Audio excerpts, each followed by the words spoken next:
Okay student, तो हमने क्या देखा था कि मिडिल क्लास वाले को आइडिया आता है, ठीक है, इन्हीं को एक आइडिया आना होता है और ये क्या करते हैं, नेशनल यूनिटी, नेशनल स्टेट बनाते हैं, ठीक है।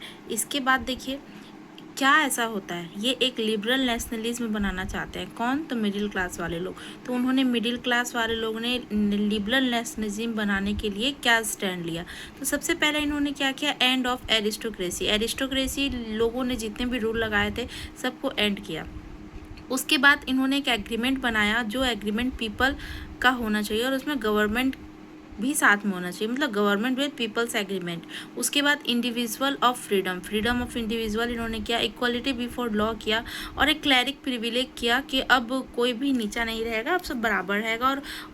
और उसके अकॉर्डिंग एक गवर्नमेंट को रिप्रेजेंटेटिव करने के लिए कॉन्स्टिट्यूशन बनना चाहिए। मतलब जो हमारे लिबरल नेशनलिज्म बनाने के लिए मिडिल क्लास वालों ने एक कॉन्स्टिट्यूशन ऑफर किया कि एक कॉन्स्टिट्यूशन जरूर बनाना चाहिए और उसी कॉन्स्टिट्यूशन के अकॉर्डिंग गवर्नमेंट अपना रूल फॉलो करेगी और वो गवर्नमेंट को भी रिप्रेजेंट करेगी। इसके बाद हमारा क्या होता है कि देखिए, लेकिन इन लोगों ने एक सारे नियम तो बनाए, लेकिन इनके साथ एक प्रॉब्लम था। क्या प्रॉब्लम था कि ये वुमेन को सपोर्ट नहीं कर रहे थे, ये ओनली मैन को सपोर्ट कर रहे थे। और मैन भी किनको सपोर्ट कर रहे थे? जिनके पास प्रॉपर्टी था, ठीक है। मतलब वुमेन को एकदम से सपोर्ट नहीं करते थे और मैन को सपोर्ट करते थे वैसे मैन को जिनके पास प्रॉपर्टी होता था। ये देखिए हब्सबर्ग एम्पायर का मैप है, ठीक है। इस मैप को अगर आप ध्यान से देखिएगा तो इसमें आपका ग्लेशिया, हंगरी, ऑस्ट्रेलिया, स्लोवाकिया, ठीक है, ये सब आपको सब अच्छे से दिख जाएगा। तो ये हब्सबर्ग एम्पायर का मैप है। मिडिल क्लास वालों ने हर जगह एक ही नियम कानून बनाने के लिए एक कस्टम यूनियन ला करते हैं, ठीक है। उस कस्टम यूनियन को जोलेवरिन के नाम से जाना गया, ठीक है। तो कस्टम यूनियन बनाया मिडिल क्लास वालों ने, जिसे जोलेवरिन कहा गया। और ये जोलेवरिन क्या था? तो देखिए ये जोलेवरिन था, ये बस पर्सिया में सबसे पहले स्टार्ट किया गया, उसके बाद जर्मन और उसके दूसरे स्टेट में बाद में स्टार्ट किया गया। इसमें सबसे पहले ट्रैफिक बैरियर्स को अबॉइड किया गया। ये जो ट्रैफिक बैरियर्स लगा हुआ था, मतलब देखिए ट्रैफिक बैरियर्स क्या था, मैं आपको समझाती हूँ। देखिए जैसे ये हब्सबर्ग एम्पायर है, तो हब्सबर्ग एम्पायर में आपको अगर ऊपर से नीचे चल के आना होता था तो बीच में आपको 11 जगह पे टैक्स पे करने होते थे, ठीक है। यहाँ पे मान लीजिए यहाँ से यहाँ आपको आना है अपना सामान बेचने के लिए, बिजनेस करने के लिए, तो आपको क्या होना होता था कि ऊपर से लेके नीचे कहीं भी जाने के लिए आपको 11 जगह पे टैक्सेस पे करने होते थे। और 5.5% आपका जो होता था वो टैक्स इंक्रीज होता था। मतलब 11 जगह पे आपको 5.5% टैक्सेस के साथ इंक्रीजमेंट के साथ आपको आगे बढ़ना होता था, ठीक है। और हर कुछ दूर पे वहाँ की करेंसी चेंज हो जाती थी। मतलब आप अभी जो करेंसी चेंज करवा रहे हो आगे चल के वही करेंसी चलेगी, इसका कोई कंफर्मेशन नहीं होता था। हर जगह करेंसी चेंज हो जाती थी, तो ये बहुत ज़्यादा प्रॉब्लम था, ठीक है। देखिए यहाँ ऊपर में हमारा हब्सबर्ग है, ठीक है, और यहाँ नीचे हमारा यहाँ पे हब्सबर्ग में ही ऊपर में हमारा क्या है, न्यूरम्बर्ग है। अगर यहाँ से यहाँ अगर हमको आना है तो बीच में 11 जगह पे हमको टैक्स देना होता था और हर जगह टैक्स अगले जगह पे 5.5% के हिसाब से इंक्रीज हो जाता था। और 30 प्रकार के वहाँ पे जो वहाँ के पैसे थे, करेंसी थे, वो चेंज होते थे, ठीक है। मतलब 30 प्रकार के करेंसी पूरे उस समय वहाँ पे चलती थी। तो ये बहुत बड़ा प्रॉब्लम था। तो इसी को हटाने के लिए क्या किया गया, एक कस्टम यूनियन लगाया गया, ठीक है, जिसे जोलेवरिन के नाम से जाना गया, ठीक है। अब समझ में आ गया होगा आप लोगों को, ठीक है। तो अब इसकी जोलेवरिन के अकॉर्डिंग क्या किया गया, सबसे पहले पर्सिया में सेट किया गया, उसके बाद बाकी अगर जगह में। उसके बाद इसमें ट्रैफिक बैरियर्स जो थे, 11 जगह पे ट्रैफिक बैरियर्स लग रहे थे, उसको एकदम हटा दिया गया, अबॉलिश कर दिया गया। उसके बाद रिड्यूस किया गया करेंसीज को, जो 30 प्रकार के करेंसीज हर जगह पे चेंज किए जाते थे उसको हटा के अब ओनली 2 प्रकार के करेंसी चलते थे, ठीक है। देखिए यहाँ लिखा हुआ ओवर 32। उसके बाद यहाँ पे प्रमोट किया गया नेटवर्क को, रेलवे नेटवर्क को, ताकि अब आसानी से लोगों का कम्युनिकेशन हो सके। इसके बाद हमारा क्या था, एक कंजर्वेटिव हुआ, अ न्यू कंजर्वेटिव आफ्टर 1815। अब देखिए मैंने इससे पहले आपको नेपोलियन की सारी कहानी बता दी, नेपोलियन ने क्या किया, कैसे किया, सारा मैंने बता दिया। 1799 में हमारा नेपोलियन आया था और उसने 1850 तक रूल किया। 1815 के बाद क्या होता है, एक फाइट होती है, एक लड़ाई होती है। किससे फाइट होती है, तो Napoleon fight with Britain, Persia, Russia and Australia. मतलब एक तरफ नेपोलियन लड़ता है और दूसरे तरफ ब्रिटेन, पर्सिया, रूसिया, ऑस्ट्रेलिया ये सब लड़ते हैं। इसी बैटल बैटल ऑफ वाटरलू के नाम से कहा गया, ठीक है, जिसमें नेपोलियन हमारा हार जाता है और ये हमारे जीत जाते हैं, ठीक है। कौन जीतते हैं? तो ये ब्रिटेन, पर्सिया, रूसिया और ऑस्ट्रेलिया। तो ये लोग जो होते हैं ये वेरी कंजर्वेटिव पीपल होते हैं। कंजर्वेशन मतलब क्या होता है? कंजर्वेटिव मतलब वे लोग होते हैं जो पुराने नियम कानून के अकॉर्डिंग ही चलना चाहते हैं, उन्हें कुछ भी नया चीज़ पसंद नहीं आता, जो उन्हें पुराने नियम कानून है वही उनको अच्छा लगता है और उसी के अकॉर्डिंग वो चलते हैं, तो वैसे लोगों को कंजर्वेटिव पीपल कहा जाता है। तो जो यहाँ के ब्रिटेन, पर्सिया, रूसिया और ऑस्ट्रेलिया के पीपल थे ये वेरी कंजर्वेटिव थे।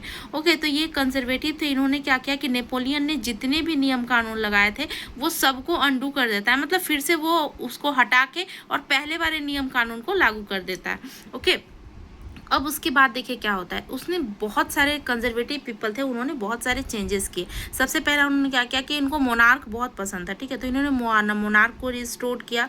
उसके बाद चर्च पावर को रिस्टोर किया। सोशल हेरेसी, जो समानता वाली बात थी, वो बोले समानता नहीं है, वुमेन का अलग होना चाहिए, मैन का अलग होना चाहिए, तो इन्होंने इसको भी रिस्टोर किया। उसके बाद ये ऑटोक्रेटिक रूल रिस्टेट किए, स्टेब्लिश किए। उसके बाद इन्होंने सेंसरशिप को अडॉप्ट किया। वो जो सेंसरशिप को उसने लगाया था, मतलब जो नेपोलियन हमारा था उसने सेंसरशिप को अबॉइस किया था, वो सेंसरशिप को मना कर रहा था, लेकिन इन्होंने क्या किया कि इन्होंने अडॉप्ट किया सेंसरशिप को, ठीक है। उसके बाद क्या होता है कि एक संधि साइन होती है, एक एग्रीमेंट साइन होता है जिसे ट्रीटी ऑफ वियना के नाम से जाना जाता है। ये भी 1815 में ही साइन हुई थी। तो ये ट्रीटी ऑफ वियना क्या थी? चलिए आइए इसको अब हम लोग समझते हैं कि ट्रीटी ऑफ वियना क्या थी। तो देखिए ट्रीटी ऑफ वियना में क्या होता है कि ये जो 4 स्टेट थे हमारे, वो 4 स्टेट में ऑस्ट्रेलिया, प्रूसिया और रसिया, ये जो हमारे 4 स्टेट थे, ये 4 स्टेट में हमारा ये ट्रीटी साइन होता है, ठीक है। कौन कौन सा स्टेट है? ब्रिटेन, प्रूसिया, रसिया और ऑस्ट्रेलिया। और ये ट्रीटी क्या थी? तो देखिए यहाँ पे नोट से आप इसको जरूर से नोट डाउन कर लें, ठीक है। इसमें जो बर्बन डायनेस्टी हमारा होता है वो बर्बन डायनेस्टी फिर से आ जाता है हमारा, ठीक है, वो लुई 16 वाला।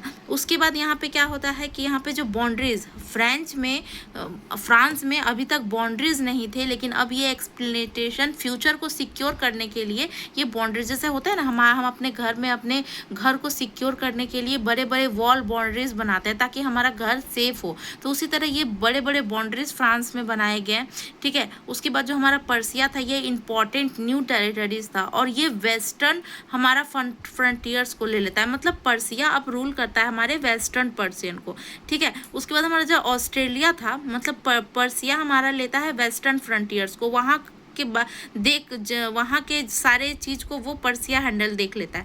उसके बाद हमारा जो ऑस्ट्रेलिया होता है वो नॉर्थन इटली के तरफ देखता है, रसिया पोलैंड को देखता है, ठीक है। इस तरह 29 each and setup Napoleon was left untouched, मतलब नेपोलियन ने जितने भी काम किए थे, जो भी काम किए थे, सबको कट डाउन करके वो जो हमारा कंजर्वेटिव पीपल थे इन्होंने नए नियम लगाए। और अब क्या था कि अब जो हमारे यूरोप में था फुल्ली ऑफ मोनार्की चल रहा था, ठीक है, और फुल पावर, जितना भी पावर था ये अब कंजर्वेटिव पीपल्स के हाथ में आ गया था, ठीक है, और इसे ही ट्रीटी ऑफ वियना कहा गया। तो ये कौन सा पार्ट किसको गया ये याद रखना आपके लिए बहुत इंपॉर्टेंट है, तो प्लीज़ इसे आप नोट डाउन कर ले और याद कर ले। और आपका ये होमवर्क रहेगा कि ट्रीटी ऑफ वियना कौन कौन से कंट्री के बीच में साइन हुई थी, ये आप मुझे कमेंट में ज़रूर बताएं कि किन किन से कंट्री के बीच में ट्रीटी ऑफ वियना साइन हुई थी।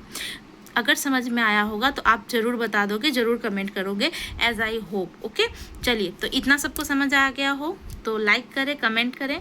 उसके बाद फिर नेक्स्ट आगे बढ़ते हैं। ओके, देखिए, तो अब क्या होता है, हमारा नया एक टॉपिक है द रिवॉल्यूशनरीज, ठीक है। इसमें क्या होता है कि हमारे जो मैनी लिबरल जो देखिए अभी हमने क्या देखा इससे पहले कि हमारे लिबरल लोग जो थे, ठीक है, तो उन्होंने क्या किया, वो कंजर्वेटिव पीपल थे और उन्हें क्या था कि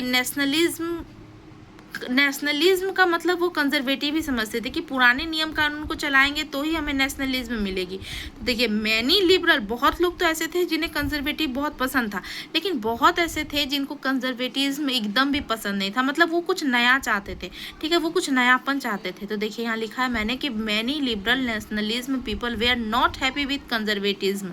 ओके, तो आफ्टर 15 क्या होता है कि एक लिबरल नेशनलिज्म का जो एक ग्रुप होता है, ठीक है, वो क्या होता है, वो अंडरग्राउंड हो जाते हैं, कहीं छुप जाते हैं और वो छुप के क्या करते हैं, एक सीक्रेट ग्रुप बनाते हैं, ठीक है, वो एक क्रिएट करते हैं सीक्रेट ग्रुप का, और वो ऑपोजिट में, किसके ऑपोजिट में, तो मोनार्की के ऑपोजिट में। और जो हमारा एरिस्टोक्रेसी था उसके रूल के अकॉर्डिंग वो काम करना चाहते थे, मोनार्की को हटाना चाहते थे, और उसके अकॉर्डिंग उन्होंने क्या किया, मतलब फ्रीडम, वो चाहते थे कि हम बस फ्री रहें, अपने राज्य में हम फ्री रहें, ठीक है, बस वो उनका वही था कि हम बस फ्री रहना चाहते हैं। उसके बाद देखिए क्या होता है, देखिए एक हमारा ग्यूशिप मैजी, ठीक है, मैजिनी, ग्यूशिप मैजिनी एक हमारा लीडर आता है उस समय। ये होते हैं हमारे वो जो हम अभी बताए ना कुछ देर पहले कि देखिए सीक्रेट, यहाँ पे देखिए ये जो सीक्रेट जो ग्रुप बनता है, ठीक है, एक जो सीक्रेट ग्रुप होता है जिसमें लिबरल नेशनलिज्म लोग अंडरग्राउंड होकर बनाते हैं, तो इसी में से एक हमारा मेन लीडर टाइप से एक बाहर आता है निकल के, जिसका नाम था ग्यूसेप मैजिनी, ठीक है। इसका जियोवा में बॉर्न होता है, जन्म होता है, जो कि इटली में है, ठीक है, 1807, इन द ईयर ऑफ 1807 जियोवा में इनका, जिनोवा, ठीक है, जिनोवा में इनका जन्म होता है। ये एक इटालियन रिवॉल्यूशनरी होते हैं और ये मेंबर होते हैं किसके, तो सीक्रेट सोसाइटी ऑफ कार्बोनरी, ठीक है। तो इन्होंने क्या किया, इन्होंने 2 सीक्रेट सोसाइटी का ऑर्गेनाइज किया, मतलब इन्होंने छुप छुप के ही और 2 सोसाइटी ऑर्गेनाइज किए, ठीक है। तो पहला सोसाइटी क्या था, यंग इटली ऑफ मर्सिल्स, और दूसरा था यंग यूरोप ऑफ बर्नी, ठीक है। तो ये इनका बस ऑब्जेक्ट, सोसाइटी बनाने का ऑब्जेक्ट यही था कि they want freedom, okay, they want freedom, ये बस फ्रीडम चाहते थे। और ये क्या करते थे कि अब देखिए अब इन्होंने क्या किया, ये इन्होंने believe of unification of Italy, इन्होंने कहा कि नहीं, इटली में अब यूनिफिकेशन होना चाहिए, यूरोप में अब एकता होनी चाहिए, हमारा एक फ्रीडम होना चाहिए। तो उसके अकॉर्डिंग इन्होंने 2 सोसाइटी का नाम आप ज़रूर से याद कर लीजिएगा, और इसके जो लीडर थे वो कहाँ जन्म लिए थे, कहाँ के वो थे, और उनका नाम क्या था, ये सब जरूर आप ध्यान से नोट डाउन कर लीजिएगा, ठीक है। उसके बाद इन्होंने क्या किया, देखिए those way different way create secret societies then revolution, ये अलग अलग जगहों पे जाते हैं और नेशनलिज्म के लिए, आज़ादी के लिए कैसे हमें लड़ना होगा और आज़ादी हमें चाहिए, इसके बारे में लोगों को बताते हैं और एक रिवॉल्यूशन की तैयारी करते हैं, ठीक है। उसके बाद हमारा क्या होता है, देखिए पॉइंट 3, अब हम अपने टॉपिक 3 में आ चुके हैं, the age of revolution 1830 to 1848। अब हमारा एज ऑफ रिवॉल्यूशन स्टार्ट होता है। तो यहाँ पे देखिए पहला 2 रिवॉल्यूशन यहाँ पे होता है, ठीक है। फर्स्ट हमारा होता है जुलाई रिवॉल्यूशन, ठीक है। जुलाई रिवॉल्यूशन क्या होता है, तो ये 2 लोगों के बीच में होता है, एक फ्रेंच के बीच में, एक बेल्जियम, मतलब 2 जगह है, कंट्री है, फ्रेंच और बेल्जियम, फ्रेंच बिटवीन बेल्जियम, ये दोनों के बीच में लिए एक यहाँ पे रिवॉल्यूशन होता है, लड़ाई होता है। तो फ्रेंच वाले लोग कुछ और चाहते थे और बेल्जियम वाले लोग कुछ और चाहते थे, दोनों का थिंकिंग अलग अलग था, और अलग होने के कारण ही इनमें क्या होता है कि एक रिवॉल्यूशन होता है। तो देखिए फ्रेंच क्या चाहते थे, ये बर्बन किंग जो हमारा था, Bourbon king coronated after the Vienna Congress in 1850 where overthrown the liberal revolutionaries, ठीक है। ये चाहते थे कि जो हमारा बर्बन किंग है, ठीक है, वो बर्बन किंग हमारा बना रहे, ठीक है। और ये बर्बन किंग को ही चाहते थे कि बस हमें और कुछ नहीं चाहिए, हमारा जो मतलब ये कंजर्वेटिव पीपल्स में से थे, हम इनको चाहते थे कि बस ये हमारा जो बर्बन किंग है वही बना रहे। ये मोनार्की को पसंद करते थे, स्टेब्लिश कॉन्स्टिट्यूशनल और मोनार्की, ये मोनार्की को ही फिर से वापस दोबारा से लाना चाहते थे। और उस समय जो हमारा लुइस फिलिप, बर्बन कंपनी का जो हमारा बर्बन राजा जो था वो लुइस फिलिप था, was installed a constitution monarchy, वो बोल रहा था कि हम मोनार्की बनाएंगे और कॉन्स्टिट्यूशनल मोनार्की के हिसाब से हम इसको चलाएंगे, मतलब हमारा कॉन्स्टिट्यूशन रहेगा, मोनार्की रहेगा, लेकिन हमारा उसमें एक नियम रहेगा कॉन्स्टिट्यूशन, ठीक है। लेकिन बेल्जियम क्या था हमारा, जो बेल्जियम था वो यूनाइटेड किंगडम ऑफ नीदरलैंड, ये एक यूनाइटेड किंगडम नीदरलैंड का पार्ट था, और ये broke away from the UK, ये चाहता था कि हम यूके से अलग हट के एक अलग राज्य बने और अलग हमारा फ्रीडम वाला देश हो, ठीक है। तो ये क्या करता है, देखिए इतना अगर आप समझ गए हो, ठीक है, इसको मैं एक बार फिर से रिवाइज कर दे रही हूँ कि जो हमारा एज ऑफ रिवॉल्यूशन होता है वो 1830 से 1848 के बीच में होता है। इसमें 2 रिवॉल्यूशन होते हैं, एक होते हैं जुलाई रिवॉल्यूशन, दूसरा मैं आपको आगे बताती हूँ। जुलाई रिवॉल्यूशन इसलिए क्योंकि ये जुलाई में हुआ था, इस कारण इसे जुलाई रिवॉल्यूशन के नाम से जाना जाता है।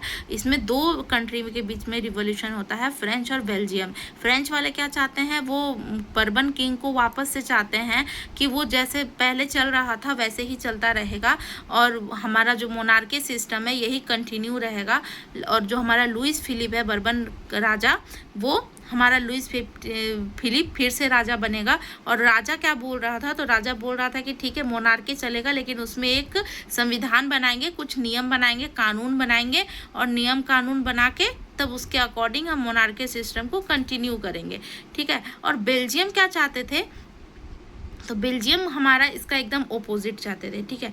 तो अब हम इसके नेक्स्ट वीडियो में आपको बताते हैं बेल्जियम वाले के बारे में। तब तक आप इस चैनल को अच्छे से नोट डाउन करके नोट्स को रख लीजिए, क्योंकि ये आपके बहुत बहुत बहुत यूज़फुल होने वाले हैं। अच्छा लगे अगर वीडियो तो लाइक करें और सब्सक्राइब करें, कमेंट करें, शेयर करें। Okay, thank you for watching.